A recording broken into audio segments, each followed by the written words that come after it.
বন্ধুরা, আজ যে টিউটোরিয়াল ভিডিওটা সেটা হচ্ছে এমএস ওয়ার্ড সম্পর্কিত। এমএস ওয়ার্ডের এই ভিডিওটার মাধ্যমে আমরা দেখে নেব আমরা আমাদের মিনি টুলবার কীভাবে অ্যাড করব।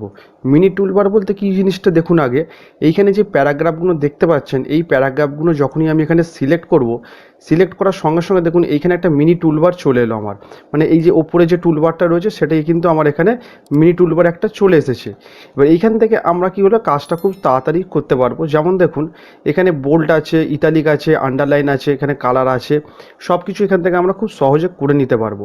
তো আমাদের কাছে কিছু কিছু ক্ষেত্রে দেখবেন এই মিনি টুলবারটা অটোমেটিক চলে আসে, আবার অনেক সময় আসে না।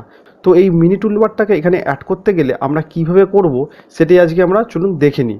তো মূল ভিডিওটা শুরু করার আগে একটাই কথা বলবো, আপনি যদি আমার চ্যানেলে নতুন হয়ে থাকেন তাহলে অবশ্যই চ্যানেলটা সাবস্ক্রাইব করে নেবেন। তো চলুন বন্ধুরা মূল ভিডিওটা আমরা দেখে নিই।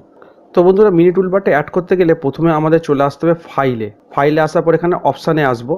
অপশানে আসার পর আমাদের কাছে এরকম একটা ডায়লগ বক্স চলে আসবে, আর এখানে দেখুন অনেকগুলো অপশান দিয়েছে, তার মধ্যে জেনারেলের আন্ডারে অনেকগুলো এখানে অপশান আছে। তো এইখানে দেখুন একটা অপশান আমরা পেয়ে যাব, show mini toolbar on selection. তো এইটা দেখুন আনটিক হয়ে আছে, তো এইটাকে আমরা টিক করে দেবো। টিক করে দেওয়ার পর এখান থেকে ওকে করে দেবো। ওকে করে দেওয়ার সঙ্গে সঙ্গে আমাদের এই যে মিনি টুলবারটা অ্যাক্টিভেট হয়ে গেল। তো এইবারে যখনই আমি কোনো প্যারাগ্রাফ এখান থেকে সিলেক্ট করব, সিলেক্ট করার সঙ্গে সঙ্গে দেখতে পাচ্ছেন এখানে কিন্তু আমার মিনি টুলবারটা চলে আসছে।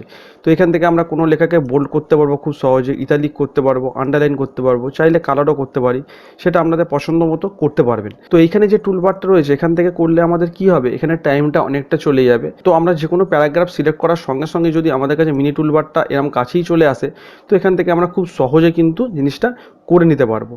তো আশা করি বন্ধুরা এই মিনি টুলবারটা কীভাবে অ্যাড করবেন তো এটা আশা করি বুঝতে পেরেছেন। আবার মিনি টুলবারটা যদি আপনাদের পছন্দ না হয়, সেটা যদি আবার মানে এখান থেকে সরিয়ে দিতে চান, তো সেক্ষেত্রে আবার ফাইলে যাবেন, অপশানে আসবেন, তো জেনারেল আন্ডারে এখানে যে show mini toolbar on selection এই টিকটাকে তুলে দেবেন।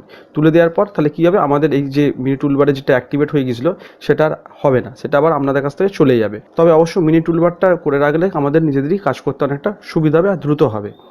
তো আশা করি বন্ধুরা পুরো বিষয়টা আপনারা ভালোভাবে বুঝতে পেরেছেন। ভিডিওটা ভালো লাগলে অবশ্যই চ্যানেলটা সাবস্ক্রাইব করে দেবেন, আর বন্ধু বান্ধবদের মাঝে শেয়ার করতে ভুলবেন না, এটা সবার সঙ্গে শেয়ার করে দিন। ভিডিওটা অবশ্যই লাইক আর কমেন্ট করে দেবেন। দেখা হবে এরকমই কোনো পরবর্তী ভিডিও। ততক্ষণ পর্যন্ত ভালো থাকুন, সুস্থ থাকুন, ধন্যবাদ।